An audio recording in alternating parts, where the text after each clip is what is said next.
So okay, మీరు వృత్తిపరంగా చాలా విషయాలు చెప్పారు, వ్యక్తిగతమైన విషయాలు కొన్ని మీ మీద కొన్ని ఆరోపణలు కొన్ని విషయాలు ఉన్నాయి తెలుసుకోవాలి. మీకు పబ్లిసిటీ పిచ్చి, మీరు ఇంత చేస్తే ఇంత చెప్పుకుంటారు. సో రూపాయి పని చేస్తే 100 రూపాయలు పని చేసినట్టు చెప్పుకుంటారు. సో కాబట్టి ఈ పబ్లిసిటీని హైడ్రా అనే మీ జాబ్ ద్వారా మీ పబ్లిసిటీ పిచ్చిని పెంచుకుంటున్నారు అని నిజమేనా? నేను అసలు ఇంకోటి, మేము అసలు ఎక్కడ మీరు చెప్తే కనుక ఈ మధ్య టీవీ ఇంటర్వ్యూస్ కూడా చాలా అరుదుగా ఇస్తున్నాం. మేము కాకపోతే రోజు మేము ఏమి ఇస్తామంటే హైడ్రా నుంచి ఒక ప్రెస్ రిలీజ్ ఇస్తాం. ఓకే, ఏం జరిగిందనేది ఇస్తాం. దాంట్లో నా పేరు ఏమని జస్ట్ ఆదేశాలు వీడియోలు చూపించినా మీరు చూపించవచ్చు. ఇప్పుడు అంటే నేనది ఇంటర్వ్యూల మధ్యలో ఇంకోటి అసలు ఇంటర్వ్యూలో అవ్వకుండా మేము మళ్ళీ 2-3 నెలలు ఆపాను. ఇది వద్దు, మనం ఇది ఎంత ఇది పబ్లిసిటీ పిక్చర్ అన్నారు. దాంతో ఏమవుతుందంటే కమ్యూనికేషన్ గ్యాప్ అయ్యి ప్రజల్లో కన్ఫ్యూజన్ వస్తుంది. మీ అభిమాన సంఘాలు కొన్ని మీకు కొన్ని పాలాభిషేకాలు చేసినాయి, ఒకసారి చూద్దాం. మీ అభిమాన సంఘం ఎవరో ఒక పాలాభిషేకం చేస్తున్నారు, ఇది వరంగల్లో. ఇంకోటి అన్నదానం చేస్తున్నారు, బర్త్డే కేక్ కట్ చేస్తున్నారు. సో ఇవన్నీ ఇది నేను చేపించింది చేయలేండి, మీరేం అంటలేదు. కానీ ఇలాంటి మీరు ప్రోత్సహిస్తారు, ఇలాంటి మీకు ఇష్టం కాబట్టి వాళ్ళందరూ ఇలాంటివి చేస్తున్నారు అని అంటారు. మీకు చెప్తాను చూడండి. అక్కడ దీంట్లో అతను ఒక ఇంటి గురించి దాదాపు కొన్ని ఏళ్లగా తిరుగుతున్నటువంటి సమస్య పరిష్కారం ఒకరోజు మా దగ్గరికి రాగానే మేము స్టఫ్ యాక్షన్ చేయంగానే పరిష్కారం అయిందనమాట. సో అతను ఎవడో వరంగల్ నేను కమిషనర్గా ఉన్నప్పుడు అతను వచ్చేసి అతను ఒక హ్యాండిక్యాప్డ్ ఫిజికల్లీ హ్యాండిక్యాప్డ్ పర్సన్. అతను వెళ్ళేసి ఏది సమ్ పాలాభిషేకాలు మీరు అన్నట్టు ఏదో చేశాడు. నేను తర్వాత వరంగల్లో స్టేట్మెంట్ కూడా ఇచ్చాను, మీరు దయచేసి ఇటువంటిది అందరూ పాలాభిషేకాలు చేయడం చేయొద్దు, నాకు చాలా సెన్సిటివ్గా ఉంటుందని చెప్పి కూడా ప్రెస్ రిలీజ్ ఇచ్చాను. ఇట్లాంటివి చేయటం మాకు ఇష్టం ఉండదు, మా ఉద్యోగాన్ని మేము చేస్తున్నాం అని చెప్పి కూడా. సో ఎవరు కూడా మేము అది అంటే మీరు అన్నట్టు పబ్లిసిటీ పిచ్చి లేకపోతే ప్రాపగాండా పిచ్చి అది కాదు. వాళ్ళకి ఎందుకంటే సమస్య ఏదైతే పరిష్కారం కాని సమస్య, నేనేమంటానంటే వ్యవస్థలు ఉండి పరిష్కారం చేయకపోతే సమస్యలు ఆ వ్యవస్థలు ఉండే వేస్ట్ అని అనుకుంటాను. ఆ నమ్మకంతో నేను ఉద్యోగం చేస్తుంటాను. సో మేము ఇప్పుడు ఇక్కడ ఇమీడియట్గా అతను రిలీఫ్ ఉంది. ఒక వ్యక్తి 30 ఏళ్ళ నుంచి తిరుగుతుంటాడండి, అతని సమస్య పరిష్కారం కాదు, మరుసటి రోజు పరిష్కారం అయిపోగానే వెంటనే రాగానే పరిష్కారం అయితే అతను ఎలా ఉంటుంది రెస్పాన్స్? డెఫినెట్గా ఇలానే ఉంటుంది అనమాట. సో దానికి మేము చెప్పి చేసేది ఉండదు. నేను అనేది ఇది it's your job, it's your job. కానీ వ్యక్తి ఆరాధన అనేది మీరు పెంచి పోషిస్తుంటారు చాలా చోట్ల అని. సో మీకు ఇది చూపిస్తే మీరు పనిచేసి వచ్చిన చోట్ల కూడా ఇలాంటి గతంలో జరిగి ఉన్నాయని. వ్యక్తి ఆరాధన కాదండి, డెఫినెట్గా individual is important in the system. కాదన్ను right, individual important system. You are part of the system. I'm part of the system. Exactly. So you are not above the system. Exactly, I'm part of the system and I'm very much an employee. నేను ఒక ఉద్యోగస్తుని మాత్రమే. దీంట్లో మీరు చూస్తే కనుక ఇప్పుడు suppose ఏది Miryalaguda for instance నేను నల్గొండ ఎస్పీకి ఉన్నప్పుడు రైతులు వాళ్ళకి ఎంఎస్పీ గురించి మేము చాలా పగడ్బంది మినిమం సపోర్ట్ ప్రైస్ గురించి చేసాం. అక్కడ రైతులు కొంతమంది ముందుకు వచ్చి వాళ్ళు ఏదో ఒక 10 మంది కలిసి వాళ్ళు ఏదో పాలాభిషేకం చేశారు. అది నేను చేయించాను అనుకుంటున్నారా? చేపిస్తే చేయరు ఎవరు కూడా. అక్కడ వాళ్ళు ఎవరు చేయమన్నా చేయరు, చేసిన దానికి కూడా ఎవడు రాడు ముందుకి. దగ్గర నుంచి ఏదో ఒక ఇనిషియేషన్ లేకపోతే ఇవన్నీ కూడా జరగవు.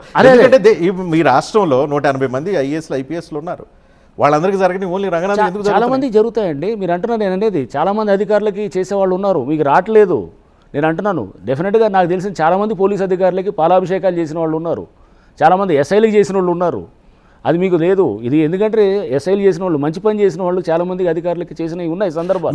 మీరు 1.5 సంవత్సరంలో రిటైర్ అవుతున్నారు, రిటైర్ అయిన తర్వాత రాజకీయాల్లోకి వెళ్తారంటున్నారు నిజం? నాకు ఇంకా 5 ఏళ్ళు ఉందండి, నేనేమి ఇప్పుడే రిటైర్ అవ్వట్లేదు. సో ఇదంతా కూడా ఏంటంటే 5 ఏళ్ళ తర్వాత రాజకీయాల్లోకి వెళ్తారా? రాజకీయాలకు వెళ్ళడం కోసం రంగం సిద్ధం చేసుకుంటా. నా ఉద్యోగం నేను సక్రమంగా చేస్తున్నప్పుడు ఇదే మాటని నాకు ఎన్నో నేను ఇప్పుడు చేస్తున్న పద్ధతులు నేను 25 ఏళ్ళ నుంచి ఇదే పద్ధతులు చేస్తున్నానండి. కొత్తగా చేసింది ఏం కాదు. ఇప్పుడు నేను చూపించింది వరంగల్లో 4-5 ఏళ్ల క్రితం, అంతకుముందు నల్గొండలో చేసింది 10 ఏళ్ల క్రితం. మరి అంటే మీరు అంటే మంచి పని చేస్తే కనుక రాజకీయాలకు వెళ్ళినట్టు అని అర్థం కాదు. వెళ్ళాలని ఉద్దేశం ఉంది. చాలా మంది బ్యూరోక్రాట్లు వెళ్తున్నారు, రీసెంట్గా కూడా చాలా మంది. ప్రస్తుతం నేను నా ఉద్యోగం మీదే నేను ఉన్నానండి. ఎటువంటి సివిల్ సర్వెంట్గా ఉన్నోళ్ళు మీరు ఎందుకు కాపు సభలకు ఎందుకు అటెండ్ అవుతున్నారు? నేను వినండి. సో ఇక్కడ ఎగ్జాక్ట్లీ మీరు ఇది కూడా ఒక రెలవెంట్ పాయింట్. ఏం ఇంట్రెస్ట్ లేకపోతే, ఏ పొలిటికల్ ఇంట్రెస్ట్లో ఇంకో ఇంట్రెస్ట్లో లేకపోతే ఒక సివిల్ సర్వెంట్ ఒక కుల సమావేశాలకు వెళ్ళి కుల మీటింగుల్లో మిమ్మల్ని మీరు ప్రొజెక్ట్ చేసుకోవటం కరెక్టేనా? మమ్మల్ని మేము ప్రొజెక్ట్ కూడా చేయము. అక్కడికి వెళ్ళినప్పుడు ఏం చెప్తామంటే వాళ్ళకి చెప్పేది మంచి మాటలు చెప్తాం, చదువుకోవాలంటాం, మంచి చెప్తాం తప్ప కానీ కుల గజ్జి ఉండకూడదని చెప్తాం. నీ కులాన్ని అనేది నీ కులం ముఖ్యమైన మీటింగ్కి వెళ్ళి కుల గజ్జి ఉండకూడదని చెప్తారా? అరే మంచి చెప్పడానికి అది కాదండి, అలా కాదండి. మీరు చెప్పేది అక్కడికి వెళ్ళినప్పుడు అంటే ఇప్పుడు కులం అనేది మనం ఒకటి రజనీకాంత్ గారు ఇండియాలో కులం అనేది లేదా? ఉంది, కులం ఉంది. దీంట్లో కాపు సమావేశాలకు సివిల్ సర్వెంట్ వినండి ఇక్కడ అనేది మనం కొన్ని ఫ్యాక్ట్స్ విస్మరించకూడదు. సో కులం అనేది ఈజ్ ఏ రియాలిటీ, ఫ్యాక్ట్ అది Fact. First right. నీకు సంబంధం లేదు, ఏ కులంలో పుట్టాలని. ఇండియన్ సమాజం అంతే, నీకు బై ఛాన్స్ నువ్వు ఏదో కులంలో పుట్టావు, ఓకే ఫైన్. నీకు ఆ మీటింగ్లకు వెళ్ళటం అనేది అక్కడ మంచిగా చదువుకోండి అని చెప్పి మంచిగా చెప్పడం అనేది చేస్తే గనక మేము ఎక్కడ కులం పరిధిగానే జరగదు ఉద్యోగం. మీకు అది కూడా చెప్తున్నాను, నా కులపోడు అని చెప్పి ఒకటే ఉండదు, అవతల కులపోడు వేరే వాడు ఎవడైనా కానీ ఎన్నో సందర్భాలు ఉన్నాయి, 100 కేసులు ఉన్నాయండి. వేరే కులస్తుడు రైట్ ఉండి నాకు సంబంధించిన వాడు రాంగ్ ఉన్నా కానీ కూడా తప్పే, రైట్ ఉన్నవాడే రైట్ ఉంటుంది, కులపరంగా ఏది జరగదు. సో మనం అక్కడికి వెళ్ళి మంచి చెప్పడానికి చదువుకోండి ఇది చెప్పాలి ఇది అనేటప్పుడు కులం అనేది ఇస్ అ ఫ్యాక్ట్, ఇట్స్ ఎక్కడికైనా వెళ్ళి చెప్పొచ్చు సరే, కానీ మీరు నేను చాలా మీటింగ్లకు వెళ్తాను. ఓకే మీ కన్విన్సింగ్ ఆర్గ్యుమెంట్ మీరు ఇదే చెప్తున్నారు, కాదండి, కానీ ఇంకోటి చెప్పండి, మీరు పవన్ కళ్యాణ్ ఎందుకు కలుస్తున్నారు?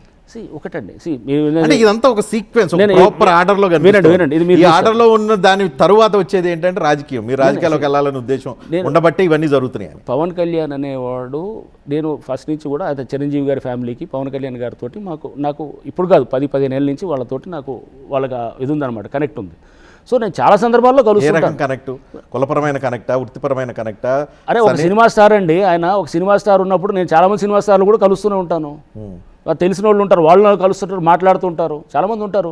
ఏదో వాళ్ళు వాళ్ళకి ఏమైనా సమస్య వచ్చినప్పుడు స్టార్లే కాదు, ఎవరో క్రికెట్ ప్లేయర్ అనొచ్చు, లేకపోతే ఎవరో షటిల్ ప్లేయర్ అనొచ్చు, ఒక పాటలు పాడే వాళ్ళు ఉండొచ్చు, చాలామంది మాట్లాడతారు. మాట్లాడినప్పుడు ఎందుకు పవన్ కళ్యాణ్ని కలిశారు అని అంటే కనుక పవన్ కళ్యాణ్ గారు కలవడానికి కూడా నేను అక్కడ వెళ్ళింది ఒక మ్యారేజ్ అటెండ్ అవ్వడానికి. ఆ పెళ్లి హాల్ పక్కనే ఉంటుంది, ఇది ఆయన క్యాంప్ ఆఫీస్ ఉంది పక్కన. సో నేను వెళ్ళినప్పుడు ఎప్పుడో 10 ఏళ్ల క్రితం కలిశాను, అక్కడ వెళ్ళి ఆయన డిప్యూటీ సీఎంగా ఉన్నారు. ఒకసారి జస్ట్ ఒక బొకే ఇచ్చి చాలా ఎప్పుడో కలిసింది 10 ఏళ్ల తర్వాత. నేనేం రెగ్యులర్గా ఏమీ కలిసేది ఉండదు, మాట్లాడేది ఏమి ఉండదు. వెళ్ళి కలిసి నేను జస్ట్ కంగ్రాచులేట్ చేసేసి మళ్ళీ నేను అక్కడే పక్కనే పెళ్లి హాల్ ఉంది కాబట్టి పెళ్లి హాల్కి వెళ్ళాను, జరిగింది అది. అంతేగాని దానికి ఏది ఆపాదిస్తూ కుల సభలు కుల మీటింగ్లకు వెళ్తున్నారంటే కనుక అరే ఎప్పుడైతే కనుక మంచి చెప్పడానికి, ఇప్పుడు ఎవరైనా ఎస్సీ కమ్యూనిటీయో బీసీ కమ్యూనిటీయో పెట్టుకొని మాట్లాడుతుంటే కనుక మంచి చెప్పడానికి వాళ్ళు చేస్తున్నప్పుడు దాన్ని మనం తప్పెలా అంటామండి? వాళ్ళు ఎవరైనా కనుక అన్యాయం జరిగితే కనుక వాళ్ళు అన్యాయం అని చెప్పి వాళ్ళు చెప్పుకుంటుంటారు. ఎవరు బీసీ మీటింగ్లో పెట్టవచ్చు, ఎస్సీ మీటింగ్లు ఉండొచ్చు, లేదా ఎవరైనా కానీ. సో మంచి నువ్వు ఇగో ఇలా చేయండి, ఇలా ముస్లిమ్స్ ఉంటారు వాళ్ళు పెట్టినప్పుడు మంచి చేయడానికి ఏం చేయాలో చెప్తున్నారు, అది తప్పెలా అవుతుంది? సో రంగనాథ్ అనే వ్యక్తి మోస్ట్ కాంట్రవర్షియల్ ఆఫీసర్. ఎక్కడ పనిచేసినా ఆ జిల్లాలోనో ఆ ప్రదేశంలో ఏదో ఒక వివాదం అవుతుంది. కరీంనగర్లో పనిచేసినప్పుడు బండి సంజయ్ అక్కడ బండి సంజయ్ని అరెస్ట్ చేశారు. వరంగల్లో మీరు భూమి తగాదాలు వాటి కోసం ఒక టాస్క్ ఫోర్స్ ఏర్పాటు చేశారు. అక్కడ ప్రీతి ఒక అమ్మాయి మర్డర్ కేసుని ఇచ్చేశారు. నల్గొండలో పనిచేస్తేనేమో అమృత కేసు ఇష్యూ అయింది. ఎక్కడ పనిచేసినా ఇష్యూస్ మీ చుట్టూ తిరుగుతాయా, లేకపోతే మీ వల్ల ఇష్యూస్ పెద్దవి అవుతాయా? లేదు అనుకుంటే ఆ ఇష్యూస్ జరగండి మీరు కన్వీనియంట్గా మీ ప్రొజెక్షన్కి వాడుకుంటారు. మీరు రజనీకాంత్ గారు మీరు ప్రీతి కేసు అయినప్పుడు మీరే అప్పుడు నేను వరంగల్ సిపిగా ఉన్నప్పుడు మీరు ఫోన్ లైవ్ తీసుకున్నారు. ఓకే, సో తీసుకున్నప్పుడు ఇదే మాట అన్నారు. సో నేను ఆ ప్రీతి ఇష్యూ అయినప్పుడు కూడా దాంట్లో ఒక ఛార్జ్షీట్ ఫైల్ చేసాం, అది అఫ్కోర్స్ ఇంకా ట్రయల్ కాలేదు. అమృత నేను ఏం చేస్తానంటే ఒక ఇష్యూ వచ్చినప్పుడు పబ్లిక్లో దాని మీద ఎడ్యుకేషన్ జరగాలని అనుకుంటాను. ఎడ్యుకేషన్ జరిగి అమృత ప్రణయ్ కేసు ఫర్ ఇన్స్టెన్స్ అయినప్పుడు దాని మీద ఒక ఎడ్యుకేట్ చేయడానికి, అంటే ఒక కులాంతర వివాహాలు లేకపోతే కనుక ఒక తండ్రి ప్రేమ ఒక ఏదో టీన్స్లో ఉన్నటువంటి ప్రాబ్లమ్స్, ఆ ఇష్యూ మీద చాలా డిస్కషన్ అయింది. సో అప్పుడు ఏంటి వాళ్ళందరినీ ఎవరినైతే కాంట్రవర్సీ ఏం లేదు, అరెస్ట్ చేసిన వాళ్ళందరికీ కూడా డెత్ సెంటెన్స్ పడ్డది, మరణశిక్ష పడ్డది, యావజ్జీవ శిక్షలు పడ్డది. వాళ్ళందరూ ఐఎస్ఐ తీవ్రవాదులు, వాళ్ళకి యావజ్జీవ శిక్షలు పడ్డది. శర్మ అని చెప్పి ఎవడైతే నరికాడో అతనికి మరణశిక్ష పడ్డది. సో కాంట్రవర్సీ ఏం లేదు, పర్ఫెక్ట్గా కేసు తీసుకెళ్ళి 2000 కేసుల ఛార్జ్షీట్ 2000 పేజీల ఛార్జ్షీట్ ఫైల్ చేసాం గవర్నమెంట్ ఇది కోర్టుకి. దాని మీద బ్రహ్మాండమైన కేసు జరిగిన తర్వాత చేశారు. సో ఇట్లా నేను అనేది కాంట్రవర్సీ అనేది జస్ట్ బికాజ్ మనం ఎడ్యుకేట్ చేయాలని ట్రై చేసినప్పుడు కాంట్రవర్సీ అనేది అంటే ఎలా అనుకుంటాం? అది ఎడ్యుకేట్ మీడియాకి వచ్చి మనం చెప్పాలనుకున్నప్పుడు ఒకటి సపోజ్ ఇక్కడ రోడ్ నెంబర్ 45 జూబ్లీ హిల్స్లో డైవర్షన్ చేసాం. అది చేసినప్పుడు కొంత లాట్ ఆఫ్ ఇనిషియల్గా కన్ఫ్యూషన్ ఉంది, డైవర్షన్ చేసాం. ఇప్పటికి అదే నడుస్తుంది. అప్పుడు సివిఆనంద్ గారు వారు మా సిపిగా ఉన్నారు, సో నేను జాయింట్ సిపి ట్రాఫిక్గా ఉన్నాను. సో కాంట్రవర్సీ అంటే ఏంటి? రిఫార్మేటివ్. ఎప్పుడైతే మార్పుల వైపు పోతున్నామో, ఒక కొత్త పద్ధతిని ప్రజలకి మనం అవేర్నెస్ క్రియేట్ చేద్దాం అనుకున్నామో, చేస్తున్నాం అన్నప్పుడు ఒక నిజమైన మార్పును తీసుకొచ్చి సమాజాన్ని ఒక మంచి వైపు తీసుకెళ్దాం అనుకుంటే అది కాంట్రవర్సీ ఎలా అవుతుందండి? స్టేటస్ కోగా ఉండాలా, ఏ మార్పులు లేకుండా ఆఫీస్లో కూర్చొని ఏమీ చేయకుండా మనం చాలే ఈ ఉద్యోగం చాలు ఇంతకే చాలు మనం ఇటు ఎక్కడో ఎవడికి మార్పులు అవసరం లేదు అనుకుంటే ఆ పద్ధతి అనుకునేవాడు ఒకలాగా ఉంటాడు. నాలాగా అంటే నేను బహుశా చాలామంది అధికారులు ఉన్నారు నాలాగా, నాకన్నా బాగా చేసేవాళ్ళు చాలామంది ఉన్నారు. కాంట్రవర్సీస్ ఇష్టపడతారు అనుకుంటా, కాంట్రవర్సీ టేకర్ అనుకుంటా. రిస్క్ టేకర్ అదే exactly I'm risk taker but not a controversial officer. మీకు అది కూడా చెప్తున్నాను.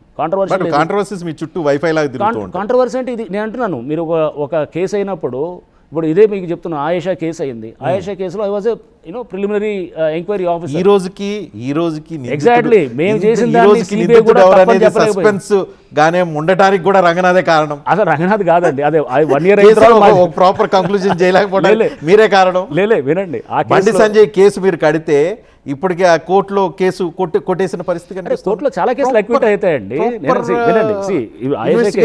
ఆయేషా కేసులో మీరు చూస్తే నేను I'm not the investigating officer, నేను చేయలేదు. బట్ మా మీద అంటే కాంట్రవర్సీ తీసుకొచ్చి పెడుతుంటారు, నువ్వే చేసావు దర్యాప్తు అని. నేను ఎంక్వైరీ ఆఫీసర్ని, దాంట్లో జరిగిన వేరే ఎంక్వైరీస్ అన్నిటితో భాగంగా ఆయేషా కేసులో కూడా ఉన్నది. CBI ఇన్నేళ్ళు చేసిన తర్వాత కూడా వాళ్ళేమి మేము చేసిన తప్పని ఎక్కడ చెప్పలేదు. ముద్దాయిని వాళ్ళు మళ్ళా కన్ఫర్మ్ చేయలేకపోయారు, కానీ ఈ సత్యంబాబు ముద్దాయి కాదు అని చెప్పట్లేదు ఎక్కడ. మీరు అది కూడా గమనించాలి. సో సత్యంబాబుకి 8 ఏళ్ళు జైలు శిక్ష పడ్డది. లోవర్ కోర్టు ఏది మెట్రోపాలిటన్ కోర్టు పేదవాడు దళితుడే వెళ్ళి మీరు లేదా వినండి, అన్ని చోట్ల పేదవాడని తీసుకురావడంతో మనం మాట్లాడారు. రజనీకాంత్ గారు పేదవాడు కాబట్టి 8 సంవత్సరాల తర్వాత నువ్వు వాడు నిందితుడు అవునా కాదా అనేది మరి ఇక్కడ అమృత ప్రణయ్ కేసులో ఎవరు వాళ్ళందరూ డబ్బున్నోళ్లే, వాళ్ళందరికీ యావజ్జీవ శిక్షలు పడ్డాయి. మరి వాళ్ళంతా 100 కోట్ల ఆస్తులు ఉన్నోళ్లే, మరి అక్కడెందుకు అనరు?